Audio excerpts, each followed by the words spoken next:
चम्मच भी पीट के बना रखती है, एक वो भी गिरे दादा ना गिर जा। मैं धन्यवाद करता हूँ आप लोगों को, यज्ञ के प्रति श्रद्धा अगर है तो आनंद आएगा, और श्रद्धा नहीं है तो आनंद नहीं आएगा। मेरी अपनी इतनी श्रद्धा है, अगर मेरे से कोई कहे ना तो मैं पूरे दिन बैठा रह सकता हूँ, मेरा अपना स्वभाव है याद जी। आइए, ओम विश्वानि देव सवितर्दुरितानि पराशुव यद्भद्रं तन्न आशुव स्वाहा। ओम विश्वानि देव सवितर्दुरितानि पराशुव यद्भद्रं तन्न आशुव स्वाहा। ओम विश्वानि देव सवितर्दुरितानि पराशुव यद्भद्रं तन्न आशुव स्वाहा। एक बात और बताते हैं, बातें तो बहुत है पर समय उतना ही है, फिर भजन उपदेश होगा। सुनो, आप लोग इसकी साइंस की दो बातें सीख लो आज। अच्छा, पता है आपको क्या कहते हैं आर्य समाजियों को? यूं कहते हैं बावले हो गए, ये घी को फूंकते रहते हैं, क्योंकि यही कहते हैं, वो समझ कहते हैं। और कमाल की बात तो यह है, अगर हवन से लाभ होते समझ में आ जाता, वो भी बावला हो जाता है, वो भी फूंकने लगे थे घी को। घी अग्नि में डालना ये बुद्धिमानी का काम है, ये कोई मूर्खता का काम नहीं है। पर ये समझ में आए तब लगता है कि हाँ भाई सही समझ में आया। महर्षि दयानंद जी महाराज से एक व्यक्ति ने कहा था, और वो व्यक्ति भी इस्लाम के मुस्लिम समाज के थे, नाम था सर सैयद अहमद खान। याद तो होगा आप लोगों को, मुस्लिम विश्वविद्यालय अलीगढ़ उसके संस्थापक हैं। सर सैयद अहमद खान ने महर्षि दयानंद के समकालीन है, तो पूछा, स्वामी जी आपकी सब बात समझ में आती है, लेकिन एक बात समझ में नहीं आती, आप इतना कीमती घी जलाकर क्यों नष्ट करवाते रहते हो? देखना जरा। उन्होंने बड़े सलीके से पूछा। आज का व्यक्ति ऐसे नहीं पूछता। तो ऋषि दयानंद ने उत्तर दिया, वो उत्तर आप सीख लो आज। ऋषि दयानंद ने कहा, मित्र अगर तुम पदार्थ विद्या जानते तो ऐसा ना कहते। अगर आप हवन में घी डाल रहे हैं तो क्या जानना जरूरी है? पदार्थ विद्या। बोलो प्रेम से, क्या पदार्थ विद्या जानना जरूरी है। और क्या है पदार्थ विद्या का इस समय जानने का विषय? पदार्थ का कभी अभाव नहीं होता। बोलो जी, क्या कह दिया? पदार्थ का कभी अभाव नहीं होता। अच्छा ये बताओ, अभाव का क्या मतलब है? तो अभाव का अर्थ होता है न होना। जो है पदार्थ वो है, उसका कभी नाश नहीं होता। 10वीं कक्षा में साइंस में पढ़ाया जाता है द्रव्य की अविनाशिता का नियम। द्रव्य अविनाशी है, घी में डालने, अग्नि में डालने पर घी कभी नष्ट बोलो नहीं होता। यह है सबसे पहली बात। कोई भी पदार्थ नष्ट नहीं होता। जैसे पानी लिया, पानी को गर्म करते रहो, नीचे भगोने में रख दो, गैस जलाते रहो। अच्छा भगोने में पानी रहेगा, हाँ या ना? अरे बोलो, पानी खत्म। अच्छा कहां चला गया? नष्ट हो गया क्या? तो बाष्प बन करके हवा में उड़ गया। ऐसे ही अग्नि में डालकर हर एक पदार्थ का बाष्प बनता है, हर एक पदार्थ चूर्ण जैसा बनता है और हवा में बिखर जाता है और दूर दूर तक लाभ देता है। अगर तगर चंदन चूरा नागर मोथा गिलोय गुग्गुल मेवा घृत आदि जो भी इसमें डाला जा रहा है, समिधाएं डाली जा रही हैं, वे सब का परमाणुओं में विभक्त हो रहा है। बोलो जरा एक बार, क्या हो रहा है? परमाणु कहते अति सूक्ष्म कण, जिसका और कोई खंड नहीं किया जा सकता है, उसे कहते परमाणु। इसके टुकड़े होते रहते, टुकड़े होते रहते। कैसे? जरा सुनो। जैसे मेरे हाथ में ये कागज लगा हुआ है, अब देखना जरा, मैंने इसका एक छोटा टुकड़ा कर लिया। सब ध्यान से सुनो। ये छोटा टुकड़ा कर लिया मैंने, और एक छोटे टुकड़े के भी दो हिस्से कर दिए मैंने। एक फेंक दिया, दूसरे के फिर टुकड़े कर दिए। जो छोटा टुकड़ा मेरे पास आ रहा, उससे टुकड़े करता रहा मैं। अच्छा एक समय ऐसा आ जाएगा कि एक सबसे छोटा टुकड़ा होगा, अब उसे और काटा तोड़ा नहीं जा सकता, उसको कहते हैं परमाणु। अब समझ में आया क्या होता है? घी परमाणु विभक्त हो जाता है। अच्छा आप एक बात और सुनो। अच्छा मैं कोशिश कर रहा हूं साइंस की बात समझाने की, क्योंकि साइंस जो नहीं जानते, पढ़े नहीं, उनको देर से समझाया समझ में आता है। आप ये बता सकते हैं ठोस द्रव गैस में क्या मतलब है? जैसे पानी है, ठोस है तो वो बन जाएगा बर्फ, तरल है तो पानी, और गैस है तो वाष्प बन जाएगा। अच्छा, इसकी परिभाषा कैसे करेंगे आप? तो सुनो, परमाणु अगर पास पास हैं तो ठोस है जी, बोलो। परमाणु, जल के परमाणु पास पास हैं तो क्या बनेगा? ठोस। और थोड़ा दूर दूर है तो तरल, और ज्यादा दूर दूर है तो गैस। समझ में आई मेरी बात? पहुंची आप तक? अच्छा, परमाणु समझ में आया कि नहीं ये बताओ? देखो, आप कुछ बोलेंगे नहीं तो मेरी समझ में कैसे आएगा क्या? परमाणु का मतलब है, जैसे मैंने अभी आपको बताया, उस पदार्थ का सबसे छोटा कण, और वो छोटे छोटे कण अगर पास पास हैं तो ठोस है, थोड़े दूर दूर है तो तरल है, और ज्यादा दूर दूर है तो बोलो तो गैस है। अब इसमें से इतने दूर दूर हो जाते हैं कि वो दूर तक जाते हैं, और अगर आप देखना चाहते हो तो मिर्च जला के देख लो, पता चल जाएगा। अगर मिर्च अग्नि में डालने से समाप्त हो जाती तो दूर किलोमीटरों दूर नासिका में सूंघने से नहीं आती। इसीलिए यहां पदार्थ नष्ट नहीं होता, यहां से दूर तक जाता है, और जहां जहां तक जाता है वहां पर वायु को शुद्ध कर देता है। एक बात। दूसरी बात और सुन लो, फिर यज्ञ को विराम की ओर चलेंगे। आप लोग जानते हैं, जो साइंस जानते वो बता रहा भाई, एक वायु दबाव होता है, वायु दबाव, अंग्रेजी में कहते हैं एयर प्रेशर, और पूरे सब जगह वायु दबाव होता है। तो आप मुझे बस इतना बताओ कि वायु दबाव सब जगह एक जैसा रहता है कि अलग अलग रहता है? भाई जो जानते हो जोर से बोला है जी। अलग अलग रहता है कि एक जैसा? अच्छा, एक जैसा वालों का उत्तर गलत। सब जगह अलग अलग रहता है वायु का दबाव, और जहां अग्नि ज्यादा होती है, तेज चलती है, वहां वायु दाब कम होता है। ये साइंस की बात बता रहा हूं मैं आपको। अब आपके हवन कुंड में वायु दबाव कितना है, टेम्परेचर कितना है? 100 डिग्री, 150 डिग्री, 200 डिग्री सेल्सियस होगा इस समय। आपकी चम्मच इसीलिए बड़ी बनाई जाती है ताकि हवन आराम से कर सको।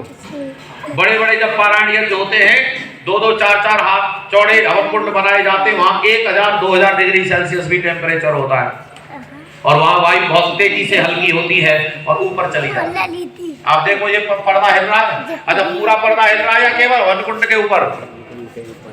अरे देख लो भैया, देख लो एक बार, कहां हिल रहा है बोलो? उधर देख, गेट के पास बिल्कुल हलचल नहीं है,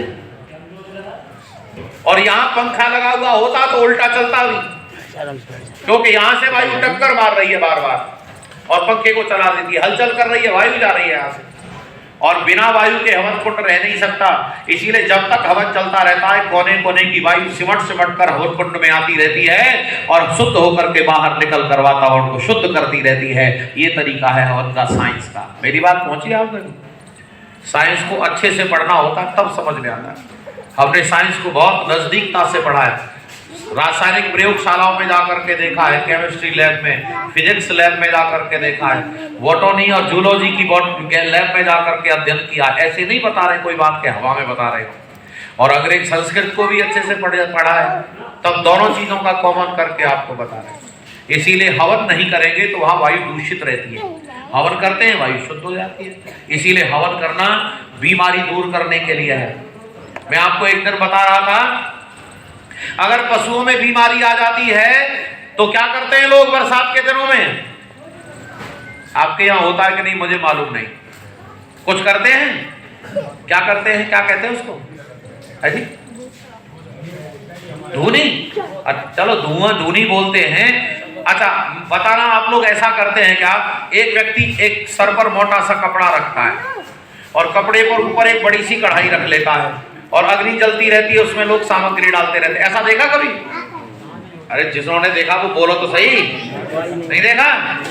अरे भाई, फिर तो गड़बड़ हो गया। आप कभी हमारे क्षेत्र में आइए और किसी से पूछिए। हमारे क्षेत्र में बरसात के दिनों में ये अक्सर होता है, जब पशुओं को बीमारी आती है, और पशुओं के बीच बीच में घूम करके जाता हुआ व्यक्ति, और बीमारी दूर हो जाती है काफी हद तक। अगर पेड़ों में बीमारी आ गई है तो हवन करो वहां बाग में, 4-6 हवन कुंड बनाकर, जैसे आप यहाँ कर रहे हैं। फूलों में बीमारी, पत्तों में बीमारी खत्म हो जाएगी, अच्छे फल फूल आएंगे। मनुष्यों में बीमारी हो गई, हवन करो, बहुत उपयोगी चीज है बंधुओं हवन, इसीलिए सबको करना चाहिए। चलिए आहुति लगाते हैं, फिर यज्ञ को विराम करेंगे।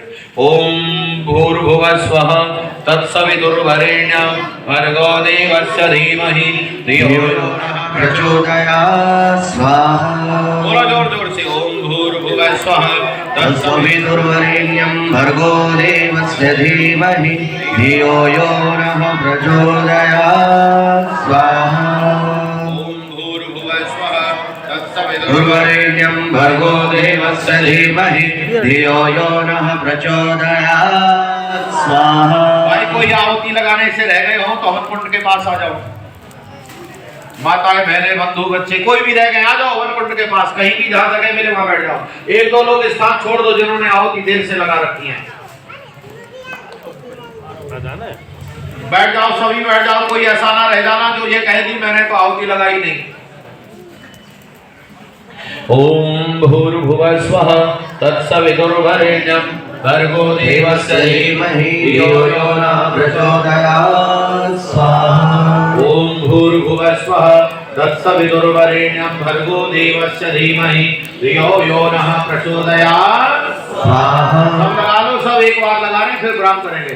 ओम भूर्भुवः स्वः तत्सवितुर्वरेण्यं भर्गो देवस्य धीमहि धियो यो नः प्रचोदयात् स्वाहा। ओम भूर्भुवः स्वः तत्सवितुर्वरेण्यं भर्गो देवस्य धीमहि धियो यो नः प्रचोदयात् स्वाहा। ओम भूर्भुवः स्वः तत्सवितुर्वरेण्यं भर्गो देवस्य धीमहि धियो यो नः प्रचोदयात्। अब केवल घी की आहुति लगाएंगे, सामग्री नहीं लगाना भाई, केवल ओम अग्नये स्वाहा इदं अग्नये नमः। ओम सोमाय स्वाहा इदं सोमाय नमः। ओम प्रजापतये स्वाहा इदं प्रजापतये नमः। ओम इंद्राय स्वाहा इदं इंद्राय नमः। ओम भूरग्नये स्वाहा इदं अग्नये नमः। ओम भूवर्वायवे स्वाहा इदं वायवे नमः। ओम स्वरादित्याय स्वाहा इदमादित्याय नमः। ओम भूर्भुवः स्वरग्नि वायवादित्येभ्यः स्वाहा इदमग्नि वायवादित्येभ्यः नमः। भात है आपके पास, आ रहा है, सब लोग आगे आगे वाले ले लें। सामग्री में नहीं रखना, अलग से रखना, सामग्री में नहीं रखते। थोड़ा थोड़ा सब ले लें। भात की आहुति लगानी है, अपने घर से बना के लाएं तो अपने घर वाला लेंगे, और घी और भात दोनों की आहुति लगाएंगे। आगे आगे वाले सब ले लें, और एक आहुति लगानी इसीलिए हाथ में ले लें। एक आहुति लगानी है। बच्चे लोगों को बता कर दें कि ये प्रसाद नहीं है भाई, आहुति लगाने के लिए है। ओम यदश्च कर्मणोत्तरीरिचं यद्वानु नमिहाकरम् अग्निष्टं सृष्टिकृत विद्यात् सर्वं सृष्टं सोहतं करोतु मे। अग्नये सृष्टिकृते सोहतहुते सर्वप्रायश्चिताहुतीनां कामानां समर्दयत्री सर्वान्नः कामान् समर्दय स्वाहा। इदमग्नये सृष्टिकृते इदं न मम। भात रख दें, अब सामग्री रख दें, केवल घी की आहुतियां, केवल घृत। ओम स्वाहा इदं प्रजापतये इदं नमः। केवल घी की आहुतियां जब तक अगला निर्देश नहीं आए। ओम भूर्भुवः स्वः अग्न आयुंसि पवस आसुभोर्जं समचनः आरेवादो सुदुक्षुणा स्वाहा इदमग्नये पवमानाय इदं नमः। ओम भूर्भुवः स्वः अग्निरिषि पवमानः पांचजन्यः पुरोहितः तमीमहि महागया स्वाहा इदमग्नये पवमानाय इदं नमः। ओम भूर्भुवः स्वः अग्ने पवस्व स्वपा अस्मै वर्चस्वीर्यं दद्र्यं मयि पोषा स्वाहा इदमग्नये पवमानाय इदं नमः।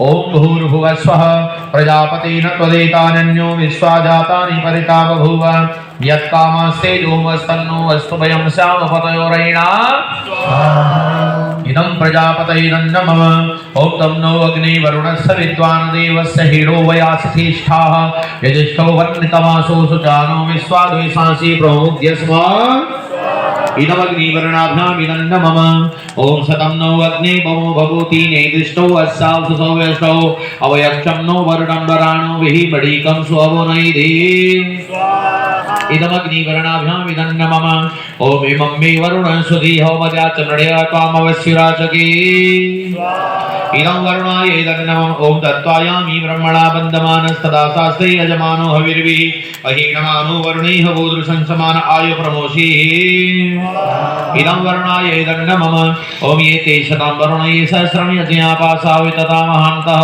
ते वरुणो यत्ते सवितो दविष्णुर्विश्वे मुञ्चन्तमर्तस्वर्गाः इदं सवित्रे विष्णवे विश्वेभ्यो देवेभ्यो मर्त्य स्वर्गविदं नमः ओम यासाग्ने सर्वविदस्ति पाच सप्तमे त्वमयासि अयानो यज्जं महासयानो देवे सजा इदमग्ने ऐसेदं नमः ओम उदुत्तमं वर्णपाशमस्मदवादमं विमध्यमं श्रद्धाय अथावयमोदित्यव्रती तवानागशोदितै स्याम इदं वर्णायादित्यायादिते जदन्न मम ओम भवदन्नः समनसौ सचेतसा वरे पशौ मा यज्ञं षष्ठ्यं मा यज्ञपतिं जातवेदसौ शिवौ भवतमद्यनः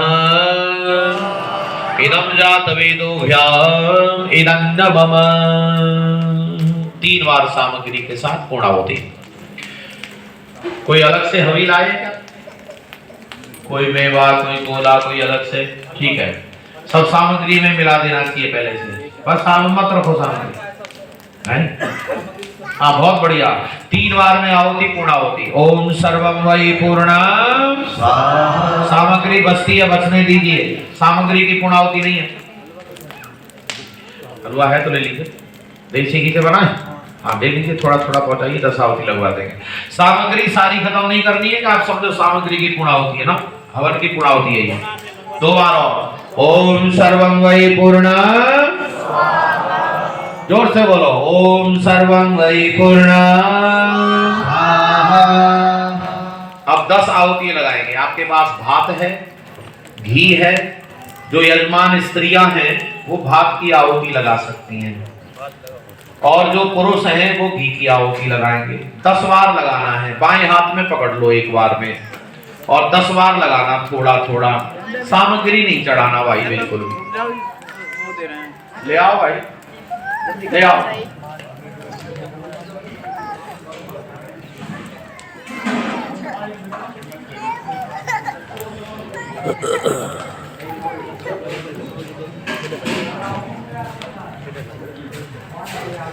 ले आओ जल्दी फटाफट।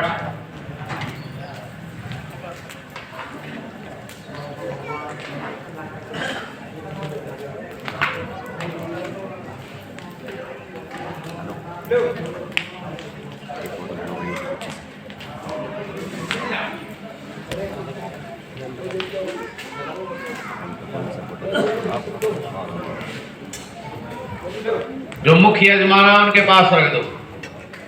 कोई भी एक बहन, ये आपके पास आ गया है मिष्ठान, इसकी 10 आहुति लगा, पहुंचाओ इनको।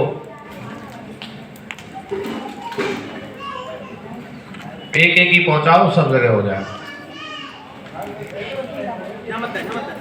आगे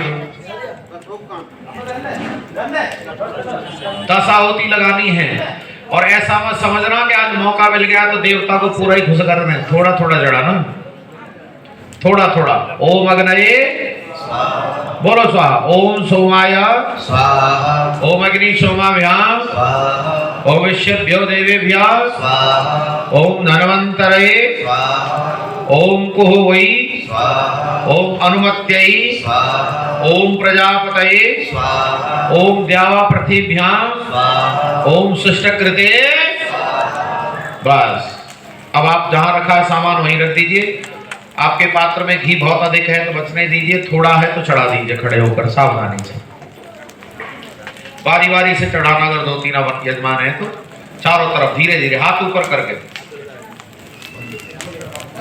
चम्मच को ठीक से पकड़ के चढ़ाओ, गिरे नहीं चम्मच। बहुत सुंदर, आपने बड़ा पवित्र पुनीत यज्ञ कार्य संपन्न किया। अब आप जहां बैठे वहीं बैठे रहे, इधर उधर हलचल न करें, बैठ जाओ। परमेश्वर का धन्यवाद करेंगे सामवेद के मंत्रों से। जो शास्त्रीय विधान है उसको कहते हैं वामदेव गान।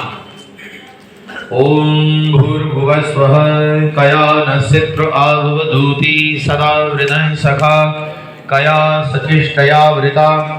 ओम भूर्भुवः स्वः कस्वा सत्यो मदानां मंगिष्ठो मत्सदन्धसा दृढाचिता रुजेवसु। ओम भूर्भुवः स्वः यवीषुण सखीनामविता चरित्रीणां शतं भवास्युतये। अपने हाथों को झाड़ लें, पहुंच लें और अग्नि से सेकें, अच्छे से सेकें और हाथों को रगड़कर अपनी आंखों पर लगाएंगे, फिर शरीर के अंगों पर लगाएंगे। ओम तेजोसी तेजोमय देहि, ओम वीर्यमसि वीर्यमय देहि, ओम बलमसि बलमय देहि, ओम ओजोसी ओजोमय देहि, ओम मन्युरसि मन्युमय देहि, ओम सहोसी सहोमय देहि। आइए अब हम एक भजन गुनगुनाएंगे, फिर आशीर्वाद होगा, फिर आगे का कार्यक्रम सब लोग मिलकर गाएंगे प्रेम से, सहज भाव से। यही रूप प्रभु हमारे भाव उज्ज्वल कीजिए, छोड़ देवे छल कपट को मानसिक बल दीजिए। वेद की बोले विचारे सत्य को धारण करें, हर समय हो मार्ग सारे शोक सागर से तरे। अश्वमेधाधिक रचाए यज्ञ पर उपकार को, धर्म मर्यादा चला लाभे संसार को। नित्य श्रद्धा भक्ति से यज्ञादि हम करते रहे, रोग पीड़ित विश्व के संताप सब हरते रहे। भावना मिट जाए मन से पाप अत्याचार की, कामनाएं पूर्ण होवे जैसे नर नार की।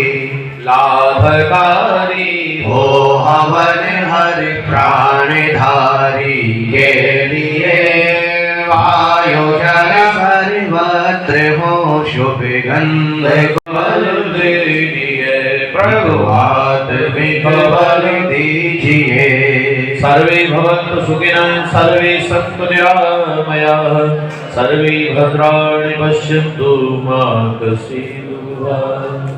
सबका भला करो भगवान, सब पर दया करो दयावान, सब पर कृपा करो हे महान, सबका सब विधो कल्याण। अभी अपने अपने स्थान पर बैठे रहेंगे, कहीं जाना नहीं है। थोड़ी देर में फ्री करेंगे आपको, फिर आगे का कार्यक्रम चलेगा। 4 पंक्तियां मेरे साथ साथ एक भजन की गुनगुनाएंगे, उसके बाद फिर आशीर्वाद करेंगे, फिर आगे का कार्यक्रम चलेगा। ठीक है, 4 पंक्तियां और छोटी छोटी पंक्तियां हैं, बड़े प्रेम से सब बोलेंगे। प्रभु जी तेरी लीला है अपरंपार, प्रभु जी तेरी लीला है। सबके मालिक सबके पालक, सबके मालिक सबके पालक, ओ जग के करता। प्रभु जी तेरी लीला है अपरंपार, प्रभु जी तेरी लीला है अपरंपार।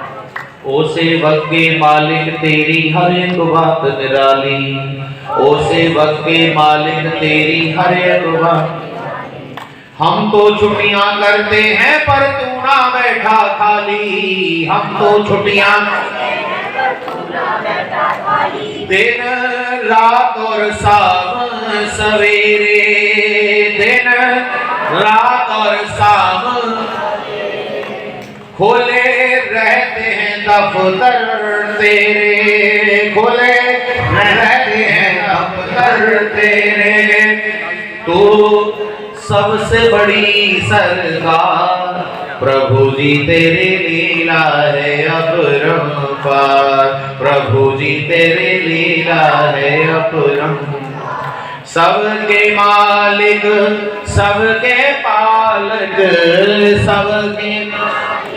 सबके पालक, ओ जग के करतार, प्रभु जी तेरी लीला है अपरंपार, प्रभु जी तेरी लीला है।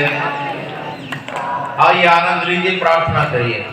छोटा सा संसार हमारा स्वर्ग बनाए रखना, छोटा सा संसार हमारा,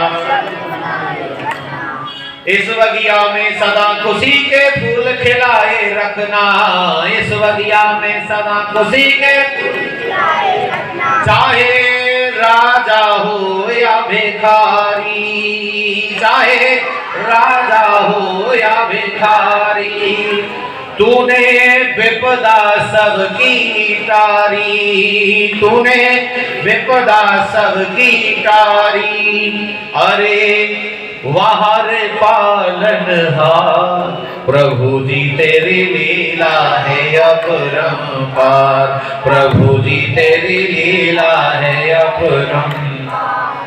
सबके मालिक सबके पालक, सबके मालिक सबके पालक, ओ जग के करतार, प्रभु जी तेरी लीला है अपरंपार, प्रभु जी तेरी लीला है अपरंपार। बोलो वैदिक धर्म की जय। बिल्कुल सीधे बैठ जाएंगे, पीठ गर्दन सीधी, हाथों को घुटनों पर लगाएंगे ध्यान मुद्रा में, आंखें बंद करके बैठेंगे थोड़ी देर के लिए, एकदम शांत वातावरण, आंखें बंद, परमेश्वर का ध्यान। अपने मन के अंदर जो भाव हैं उनको केवल आंखें खोलकर ही नहीं देख सकते, आंखें बंद करो सब दिखाई देगा। आंखें बंद करके सबसे पहले गायत्री का जाप, ओम का जाप, समय बढ़ाओ तो फिर संध्या के मंत्रों का पाठ। परमेश्वर के द्वारा जो संसार बना उसे देखो, देखेगा परमात्मा। ऋषि कहते हैं क्या आपको पेड़ पौधे वनस्पतियां देखकर परमात्मा नजर नहीं आता? अरे ऐसा लगता है जैसे पेड़ के अंदर कोई बैठा है कैंची लेकर और काट काट कर कतरन निकाल रहा है, कोई रंगरेज बैठा है पत्ती पत्ती रंग रहा है, फूल की पंखुड़ियां रंग रहा है, कोई सेंट लेकर बैठा है, थोड़ा थोड़ा सा गंध छिड़क रहा है। ओहो, क्या आपको अपना शरीर देखकर परमात्मा नजर नहीं आता? कैसा हड्डियों का ढांचा बनाया है, कैसा नस नाड़ियों का ग्रंथन किया है, कैसा मांस का लेपन किया है और कैसा चमड़ी का ढक्कन लगाया है, कैसा नेत्र जैसे हृदय जैसे कितने सुंदर सुंदर अंग बनाए हैं जिससे जीवन चलता है। परमात्मा देखेगा। और अपने बारे में भी सोचो, जिसे आत्मनिरीक्षण कहते हैं, मैं क्या कर रहा हूं और जो अच्छा हो रहा है करो, गलत हो रहा है रोको। मन के संकल्पों को दोहराओ, आज जो आपने संकल्प लिया है, जो पहले से ही कर रहे हैं करो, नहीं कर रहे हैं तो आज से कर्म शुरू करो।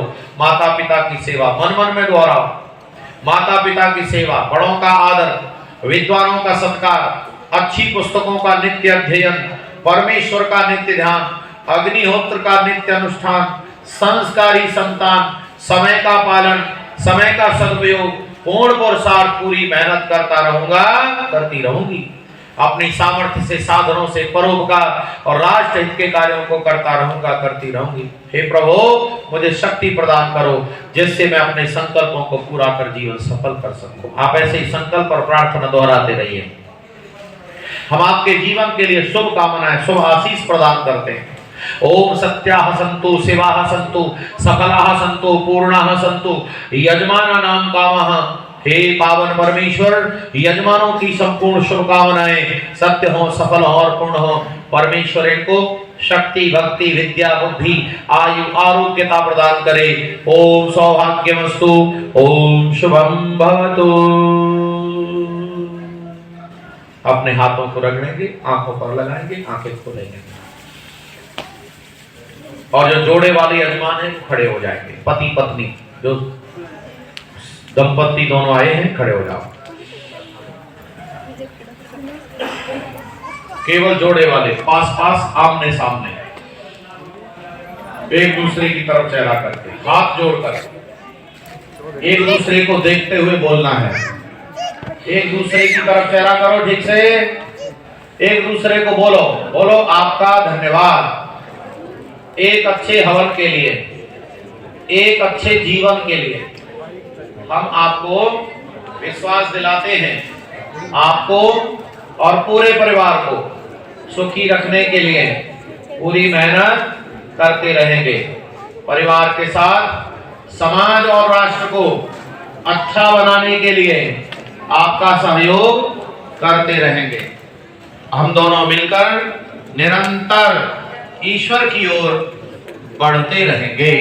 और यजमान पत्नी अपने पति को श्रद्धा से नमस्ते करें, हाथ जोड़कर बोलो देवता जी नमस्ते। अब यजमान पति अपनी पत्नी को ऐसे ही श्रद्धा से बोलो, हाथ जोड़कर बोलो देवी जी नमस्ते।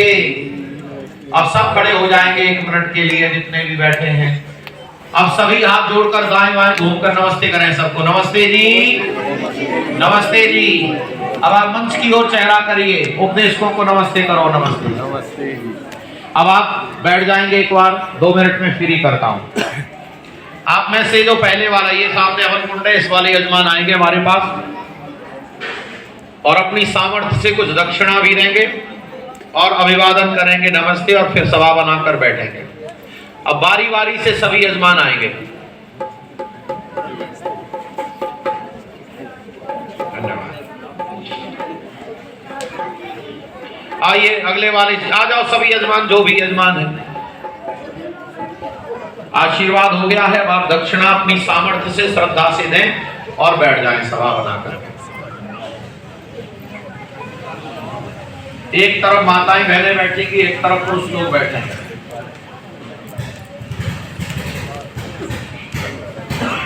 चलो बैठते जाओ।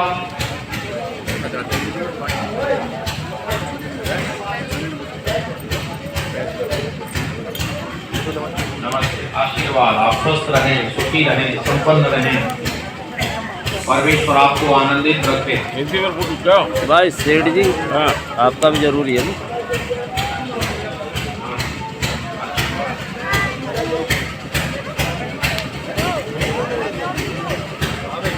हाँ जी, याद हमारी ले ले। ठीक है, नमस्ते।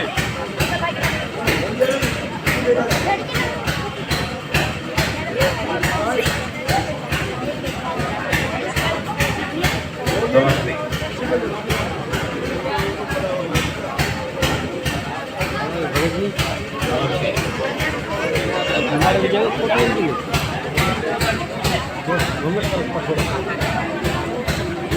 सब लोग अब मंच की ओर चेहरा करके बैठेंगे।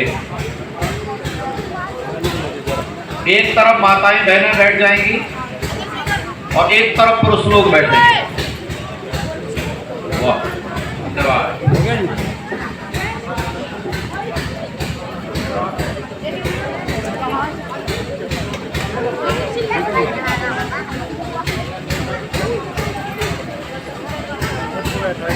हवन कुंड साइड में कर सकते हैं कार्यकर्ता।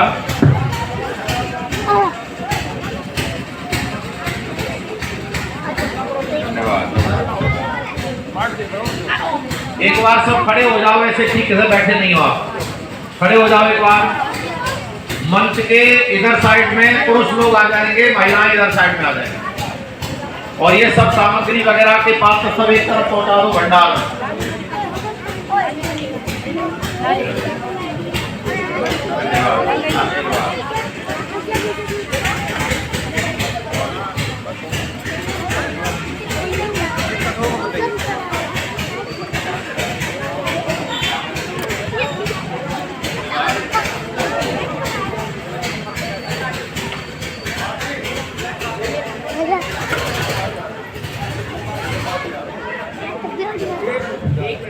कार्यकर्ता थोड़ा लग जाए और भी यजमान लोग सहयोग करें। ये जो जितना भी सामान है यजकुंड के आसपास है, सबको एक दूसरे में सामग्री एक में कर दें, ये एक में कर दें। बहुत ही हर्ष का विषय है हमारे बीच में श्रीमती गीता आर्य, खंड शिक्षा अधिकारी नगीना उपस्थित हैं। आर्य समाज उनका स्वागत करती है। श्रीमती गीता आर्य जी इनके कार्यों से कर्तव्य निष्ठा और ईमानदारी से पूरा गुड़गामा क्षेत्र परिचित है। और नगीना में भी जब से हमारे बीच में खंड शिक्षा अधिकारी महोदया जी आई हैं, बहुत ही परिवर्तन हमें देखने को मिला है। मैंने इनको केवल संदेश भेजा था कि हमारे यहाँ कार्यक्रम है, तो भी इन्होंने गुड़गामा से चल के बोला कि गोयल साहब मैं एक दिन आपके यहाँ पे अवश्य आऊँगी। तो हम पुनः अपनी खंड शिक्षा अधिकारी महोदय का धन्यवाद करते हैं और उनके यहाँ आगमन का बहुत बहुत स्वागत करते हैं। ईश्वर से प्रार्थना करते हैं कि उनका स्वास्थ्य ठीक रहे और दिन रात वो आगे उन्नति करते रहे। धन्यवाद।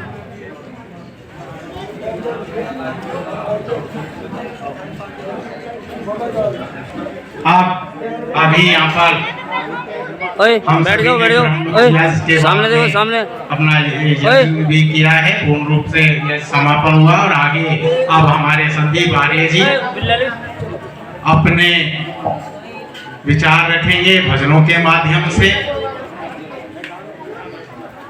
मुझे पूरी आशा है कि आप बहुत ही तनलीन होकर के उनको सुनेंगे। बहुत उनका अच्छा स्वर है, आप सभी देख ही रहे हैं बहुत। तो मैं आप और उनके बीच में ज्यादा समय नहीं लूंगा। लगभग 1 घंटा लगभग उनको आज हम यहाँ पर जरूर देंगे। तो हमें जरूर अपने विचारों से अपने स्वर से लाभान्वित करेंगे। धन्यवाद।